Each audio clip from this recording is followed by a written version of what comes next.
भगवते वासुदेवाय। नमो दिव्यै महादिव्यै शिवाय सत्यम नमः। नमः प्रकृत्यै भद्राय नीता प्रणता स्मृताम। ओम नमः शिवाय, ओम नमः शिवाय, ओम नमः शिवाय। सज्जनों, आप देख रहे हैं हमारे अनंत पत्र न्यूज चैनल पर श्री शिव महापुराण की कथा। आज का प्रसंग है शिव पुराण के श्रवण की विधि है। सूत जी कहते हैं कि हे शौनक जी, अब हम आपको शिव पुराण के श्रवण की विधि बता रहे हैं। सर्वप्रथम किसी ज्योतिषी को बुलाकर दान दक्षिणा देकर उत्तम मुहूर्त का अनुसंधान कराएं। कुछ लोग श्री हरि की कथा से बहुत दूर पड़ गए हैं, ऐसे लोगों को सूचना देना अति आवश्यक है। शिव भक्तों को निमंत्रण देते हुए लिखना चाहिए कि यहाँ सत्पुरुषों के आनंद देने वाली कथाओं शिव कथा का पारायण हो रहा होगा। अतः शिव पुराण की रसमयी कथा श्रवण हेतु आप शीघ्र पधारने की कृपा करें। यदि समय का अभाव हो तो प्रेम पूर्वक एक दिन के लिए ही आएं, क्योंकि इस कथा में क्षण भर बैठने का सौभाग्य भी मुश्किल है। संतन के संग लागा रे, संतन के संग लाग रे, तेरी अच्छी बनेगी संतन के संग लाग रे। हंसन की गति हंस ही जाने, क्या जाने कोई कागा रे, संतन के संग लागा रे। संतन के संग पूर्ण कमाई, होए बड़ो तेरे भाग रे, संतन के संग लाग रे। ध्रुव की बनी प्रहलाद की बन गई, गुरु सुमिरन बैराग रे, संतन के संग लाग रे। कहत कबीरा सुनो भाई साधो, राम भजन में लाग रे, संतन के संग लाग रे। शिव कथा यदि शिव मंदिर में हो तो अति उत्तम है, अथवा तीर्थ में, वन में या घर में ही प्रेम पूर्वक कथा का आयोजन करना चाहिए। शिव जी वह कथा वक्ता के लिए दिव्य आसन का निर्माण करना चाहिए। विवाहे यादृशम चित्तम तादृशम कार्य में वही। भागवत में लिखा है कि विवाहे यादृशम चित्तम वित्तम, अर्थात विवाह में जैसा धन लगता है वैसा ही धन खर्च करना चाहिए। किंतु यदि कोई सिर्फ धन लगाए मन न लगाए तो भी कल्याण नहीं होगा। इसलिए शिव महापुराण में कहा गया है कि विवाह में जैसा मन लगता है शिव पुराण में के आयोजन में भी वैसा ही मन लगना चाहिए। पूरा वक्ता ही परम गुरु है। व्यासां सन समारूढ़ो यदा पौराणिको द्विज अस्मात् प्रसोद्यज्ञ नमस्कुर्यान् कस्यचित्। जब तक पौराणिक द्विज व्यास आसन पर रहें तब तक उसे किसी भी को भी प्रणाम नहीं करना चाहिए।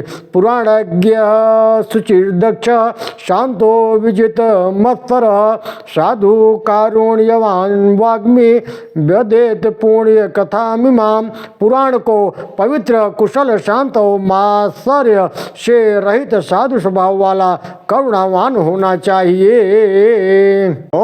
जो पुरुष पुराण की पूजा किए बिना कथा श्रवण के लिए बैठ जाते हैं वे अगले जन्म में दरिद्र होते हैं। जो कथा के बीच में ही उठकर चले जाते हैं जन्मांतर में उनकी स्त्री और संपत्ति नष्ट हो जाती है।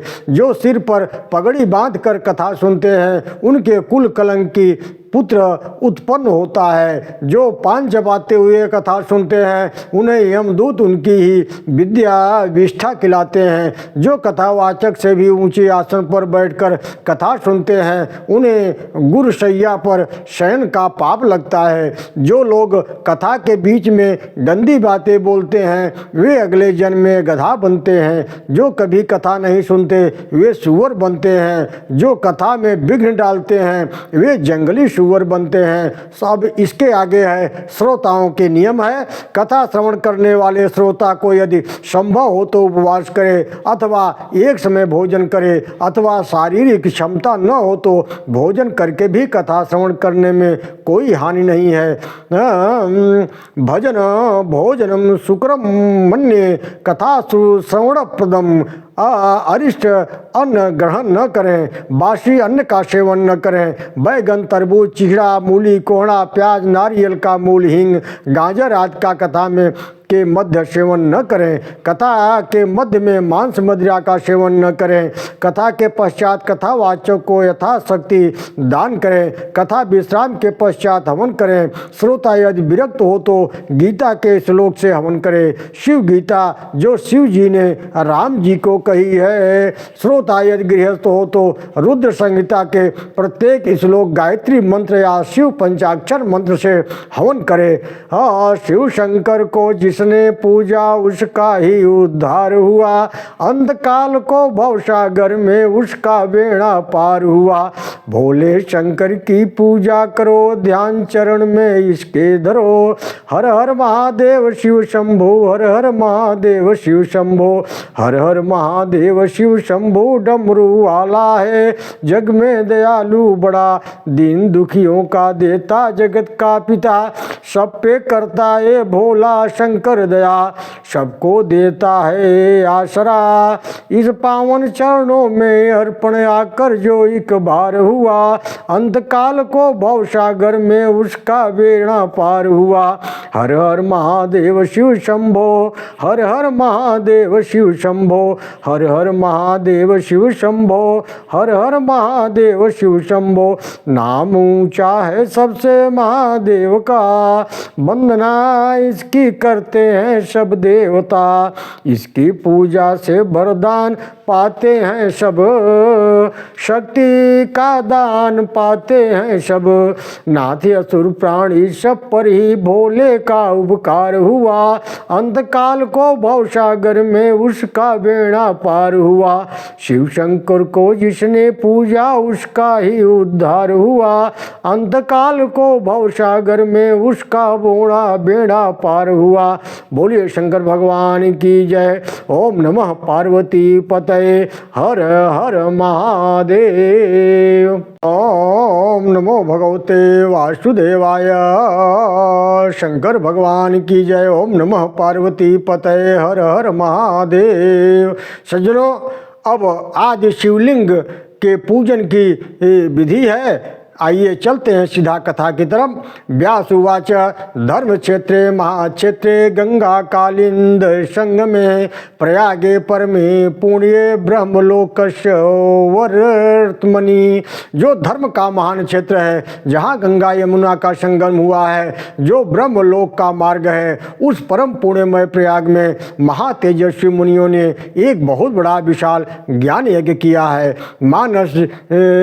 मानस में भी भगवान गोस्वामी तुलसीदास जी प्रयाग की महिमा गाते हुए लिखते हैं कि सचिव सत्य श्रद्धा प्रिय नारी, माधव सरित पीतु हितकारी, चारि पदार्थ भरा भंडारू, पुण्य प्रदेश देश अतिचारू।